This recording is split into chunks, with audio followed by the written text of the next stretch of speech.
Lo primero que te queríamos preguntar es casi pregunta obligada. ¿Cómo ha sido el tener que hacer un programa de radio desde casa por todo lo que ha sucedido durante el último año? Pues mira, no tan grave como podría pensarse, porque los que trabajamos en la radio también estamos acostumbrados a trabajar casi en cualquier sitio. Hacerlo en casa no ha sido lo peor. Lo peor es que todo el mundo tuviera que trabajar en casa al mismo tiempo. Y lo peor de verdad es perder una parte de la magia de la radio, que es el contacto presencial con las personas. Eso de tener que estar hablando a través de los auriculares o de sin ver a las personas ha sido lo más difícil. Pero no todo el mundo ha estado en casa. Yo sí, la mayor parte de los programas se han hecho desde casa, pero no todo el equipo. El equipo técnico, el equipo de producción ha seguido estando en la radio. Y luego, como se ha dado la circunstancia de que los medios de comunicación, menos mal, éramos considerados empresas esenciales, pues siempre ha habido actividad. La reducimos lo máximo posible por razones de seguridad, por cuidarnos, ¿no? Que es quizá lo primero en este mundo, cuidarnos a nosotros entre nosotros, pero no hemos parado, es decir, la oficina nunca ha estado cerrada, siempre ha estado activa y hemos mantenido la programación en Capital Radio al 100%, ni un solo programa se ha detenido. Es más, ha habido más programación y más tiempo de trabajo del habitual. Es lo esperado, ¿no? Porque hemos vivido un año donde realmente la necesidad de estar informado, de conocer al minuto lo que estaba sucediendo, ha sido quizás la más importante de las últimas décadas, o al menos de las que se recuerdan. ¿Habéis notado vosotros un poco un incremento en esa demanda de saber qué está pasando, sobre todo en la parte más económica? Muchísimo, la demanda ha sido fortísima, hasta el punto que cuando nos confinaron, el consumo de radio, el que podemos medir con datos, porque el otro son encuestas, el que medimos por datos, el consumo digital, se multiplicó por 3 o por 4 en algunos días. No solo era la demanda de información, todos necesitábamos saber qué estaba pasando y queríamos saber más, sino que en nuestro caso, como radio especializada en economía, si recordáis, bueno, lo sabéis, lo vivisteis en primera persona, los mercados se derrumbaron, esas caídas pues hace que la gente esté muy preocupada, muy angustiada y necesitaban más información. Y multiplicamos por 3 y por 4 en algunos momentos la audiencia en aquellos momentos, en aquellos días del confinamiento. Pero fíjate, era normal, ¿no? También había más tiempo para escuchar, era normal. Pero fíjate que algo ha ocurrido desde entonces porque con esa misma medida, ahora mismo tenemos el doble de la audiencia que antes de la pandemia. Es decir, algo se ha quedado adherido, ¿no? O se ha incluido en los hábitos, en nuestros hábitos, con todo esto que hemos vivido atrás y en la relación, en nuestra relación con los medios de comunicación. Y precisamente por eso te quería preguntar, ¿habéis notado algunos cambios en la forma de lo que viene a ser consumir la radio? Algo que habitualmente siempre se ha hecho en directo, ahora con tantas alternativas, con el tema de los podcasts, de poderlo ver cuando, o oír cuando tú quieras en este caso, ¿estáis notando esos cambios en el mundo de la radio? Sí, los notamos mucho, pero ya venía de antes el cambio. Estos cambios de hábitos tienen que ver con la digitalización que estamos sufriendo como personas. Hablamos mucho de la digitalización de los negocios, pero es que todo empieza porque nosotros, como consumidores, como usuarios, nos hemos digitalizado, ¿no? La forma de consumir información es un ejemplo de ello. Y lo hemos notado de varias maneras. Una muy importante es el dispositivo por el que se escucha la radio, que además de la radio tradicional, que cada vez va perdiendo más importancia, salvo en los coches, donde es el primer lugar donde se escucha la radio, es en los dispositivos móviles. El teléfono móvil es hoy el primer transistor con el que nosotros llegamos a nuestra audiencia. Y son los móviles más que los ordenadores, los desktop, ¿no? O las tablets, el medio de escucha. Y luego, claro, es que la transformación es enorme porque junto con este hábito también está el de la escucha diferida. Nosotros de repente hemos pasado de tener una forma de escuchar a varias o múltiples. La del tiempo real, la de cuando están ocurriendo las cosas, y la de después. Antes lo llamábamos redifusión o redifundir, ahora se llama podcast, pero aunque podemos incluir en la palabra podcast contenidos hechos con voz específicamente para ser escuchados en cualquier momento. Y ahí sí que hay algunas diferencias, es decir, la digitalización de las personas, el cambio de hábitos, lo que nos ha abierto son más posibilidades de llegar a nuestros oyentes, a nuestra audiencia y más maneras de hacerlo. No solo repetirles lo que no han podido escuchar en un momento, sino hacerles o contarles algo especial para otros momentos, en otros contextos o con otros objetivos. Y te queríamos preguntar también un poco por la influencia de las redes sociales en lo que es los medios de comunicación, porque cada vez más estamos viendo todos los días cómo se suceden esas temibles fake news que tratan un poco de engañar y de sesgar a la población y precisamente los medios de comunicación más tradicionales, como puede ser el caso de la televisión y desde luego la radio, juegan un papel fundamental para dar una veracidad a las informaciones. ¿Qué papel crees que debería precisamente de eso, de jugar la radio en todo esto? ¿Cómo ves tú toda esta dinámica de fake news que está viendo últimamente? Aquí hay dos temas importantísimos, las fake news, el fenómeno de la desinformación o mala información intencionada y el fenómeno de las redes sociales. Ambos tienen un impacto tremendo, demoledor en la radio y en todos los medios de comunicación. Por separarlo en las dos partes, aunque están muy conectados, las redes sociales han tenido una poderosísima influencia en los cambios. De hecho, yo llamaría una de las crisis en las que estamos en los medios de comunicación como modelos de negocio la aparición de las redes sociales, en las que cualquiera puede hacer fotografía, puede contar una historia, puede también hacer un vídeo, hacer su pequeña televisión, es decir, casi cualquiera. Hay más canales, pero los profesionales no han aumentado tanto. Por lo tanto, lo que ha aumentado es el ruido alrededor, las formas de informarse o de desinformarse.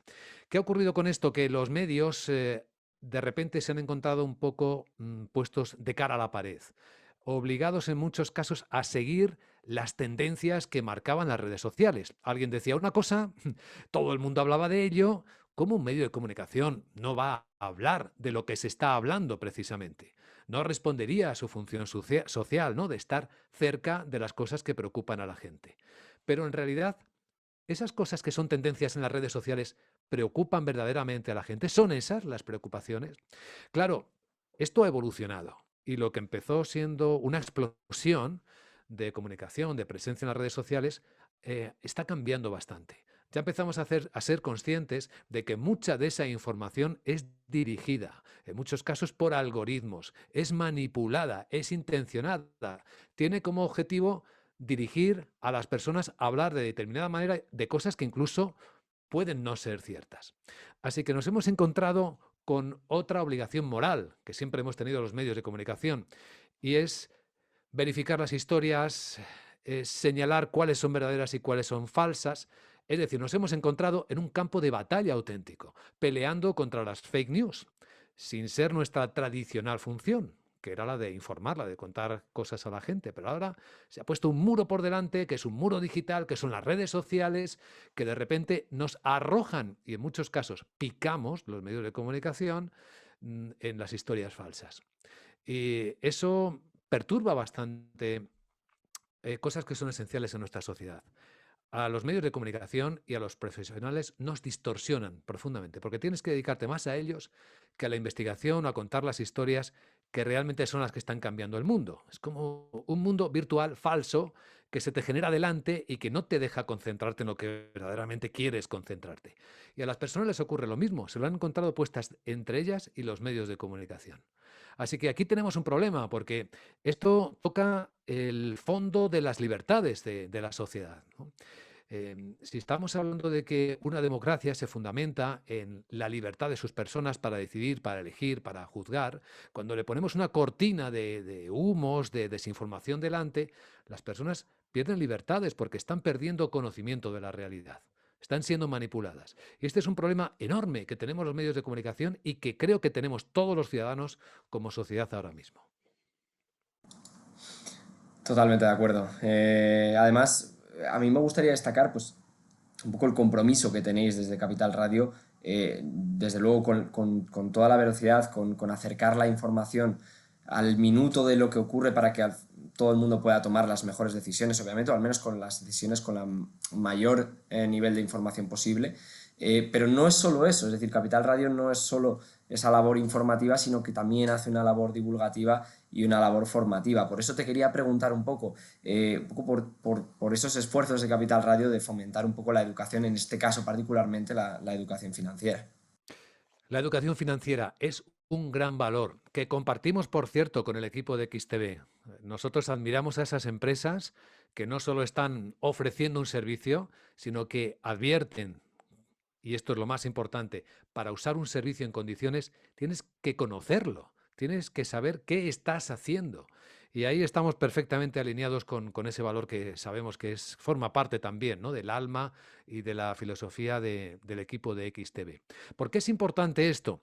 Porque los mercados, y voy a dirigirme a la audiencia que hoy es muy específica en el Investors Day de XTB, la audiencia de los mercados, porque los mercados no son un videojuego, aunque también los veamos en una pantalla.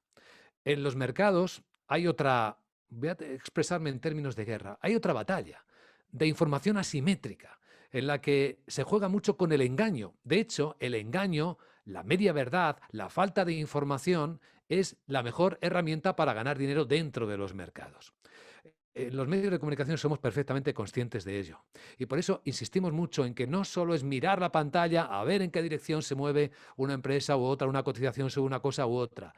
No te va a servir de nada como inversor simplemente seguir la actualidad si no la entiendes, si no la comprendes, si no la aprendes, si no entiendes por qué se producen esos movimientos y a qué puede estar obedeciendo. Por eso insistimos tanto en que la información debe ser un aprendizaje. No es simplemente ver lo que pasa. Si tú no estás aprendiendo de las noticias, de las historias, de lo que estamos contando los medios, estás desperdiciando tu tiempo y lo que es peor, estás poniéndote en peligro, estás poniendo en peligro tu patrimonio. Es muy probable que te induzcan a tomar decisiones que no serán las tuyas, en las que te va a faltar información. Por eso me parece tan esencial esa labor de divulgación, de educación financiera, aunque cueste, a veces entiendo que es muy farragoso. Y también es muy desalentador porque sabemos que siempre habrá alguien con más información que nosotros. La información es hoy seguramente la materia prima más valiosa del mundo, porque quien tiene la información tiene el poder. Esto no es un dicho, es una realidad. Y en los mercados la observamos cada día. Por eso nosotros estamos humildemente en el lado de los inversores o en el lado de quienes también hacéis un esfuerzo para educar a los inversores. Esto no es un videojuego y no quiero que sea un titular, pero es una realidad. Esto va de nuestra vida, de nuestra responsabilidad. Nos cuesta mucho ganar dinero. Protejámoslo aprendiendo cómo funciona, cómo se mueve y a qué obedecen los flujos. Totalmente de acuerdo. Bueno, nos vas a permitir un poco una licencia porque teniéndote delante, que de verdad es un placer y es un honor, alguien con tantos años delante de la cámara, con tantos años delante de los micrófonos. eh, ¿Recuerdas alguna noticia con especial cariño o con especial odio, algo que te tocó comentar algún día de alguna sesión quizás muy complicada? ¿Tienes el recuerdo de alguna sesión de ese tipo, de alguna noticia que, pues, que ya te digo, que para bien o para mal tuviste que o te ha marcado durante tu carrera? Pues tengo en la mente casi grabadas a fuego las noticias de los estallidos de las crisis. He vivido ya muchas por mi edad y esto parece mentira, no termina tú nunca de enseñarte lo suficiente como para adelantarte a las crisis siguientes.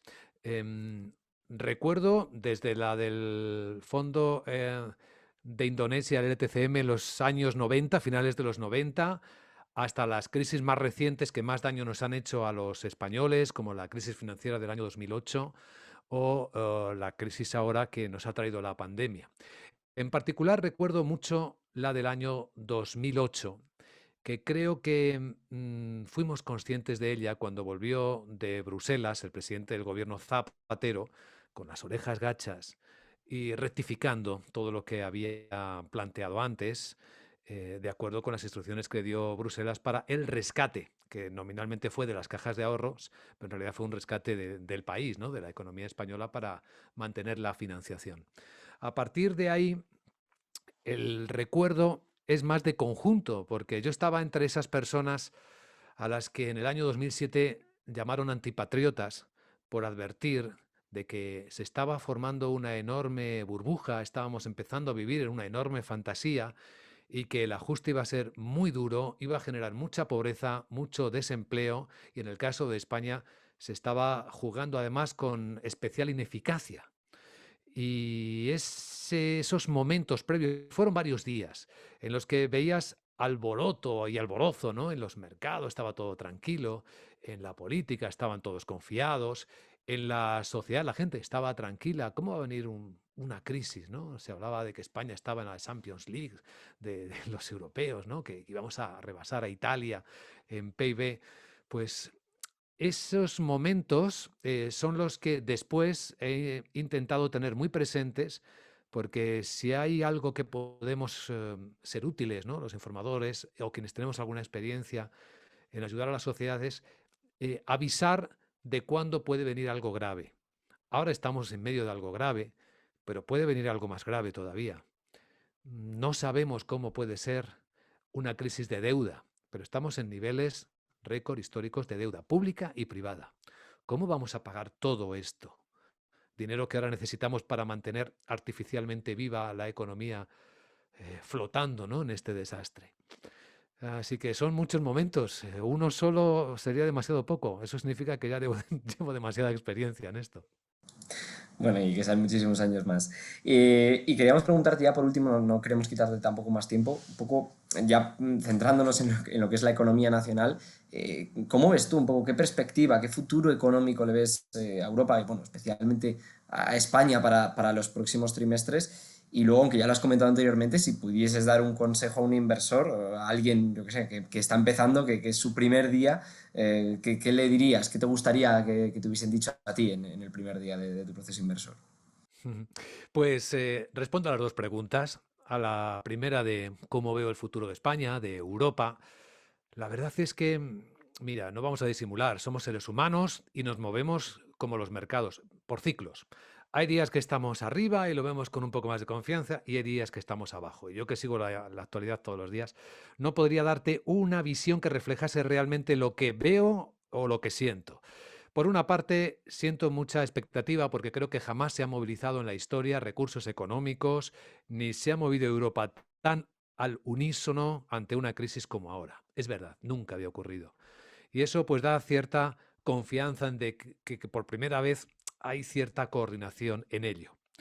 Pero en el reverso, como todo ocurre en la economía, lo dicen mucho los orientales, ¿no? Todo lleva su reverso. En el reverso está este problema que tenemos en España, y espero que no sea una cuestión de autoestima eh, perturbada a lo largo de la historia, baja. Tenemos una larga experiencia de ineficacia en la gestión de las cosas, en la ineficacia en la gestión, en este caso, de los fondos, y por poner el apellido completo, de los europeos. Es que tenemos el dinero y no somos capaces de gestionarlo, de ejecutarlo hasta el final. Y la impresión que tengo, y en las empresas es la misma, es que no seamos capaces, primero, de convencer a Europa de que estamos planteando correctamente el destino de los fondos Next Generation EU y los demás para la recuperación y la resiliencia. Y en segunda parte, que no seamos capaces efectivamente de ejecutarlos, de utilizar bien ese dinero, porque no es un dinero de salvamento, es un dinero de transformación. Si no hemos entendido que debemos salir de otra manera de la crisis, es que vamos a ir a peor. Estaremos generando ahora mismo desempleo de larga duración, que luego va a ser mucho más difícil de reciclar. Ya habéis visto cómo el Fondo Monetario Internacional nos dice que ese va a ser otra vez el problema de España, entre los países más avanzados con la tasa de paro más alta. Esto duele, porque son muchos años de saberlo, de conocerlo, de identificar los problemas, la dualidad en el mercado de trabajo, que no solo es entre fijos y temporales, también lo es entre funcionarios y sector privado, lo es entre hombres y mujeres, lo es entre jóvenes y mayores. 40% de tasa de paro juvenil muestra una dualidad que es auténticamente insoportable, además de profundamente injusta. Así que tengo las dos visiones. Y en cuanto a los inversores, pues creo que en cierto modo anticipé el consejo. No veáis los mercados ni la inversión como un videojuego. Es muy serio, es cierto que es muy divertido, pero que sea muy divertido no significa que lo confundamos con un juego. Significa que debemos disfrutarlo y el disfrute crece según nuestra capacidad de apreciar todo lo que se mueve con el mundo de la inversión. Y esto toca directamente con esto que nos une al equipo de XTV y a Capital Radio, y es la divulgación. Sigamos aprendiendo juntos, porque además esto es un aprendizaje infinito. Cada día nos sorprenden los mercados. Estemos preparados, disfrutemos de ello, seamos serios y hay una campaña que yo estoy llevando, particularmente los stop, tanto de beneficios como de pérdidas, son sagrados. Cuidémosles y nos cuidaremos a nosotros.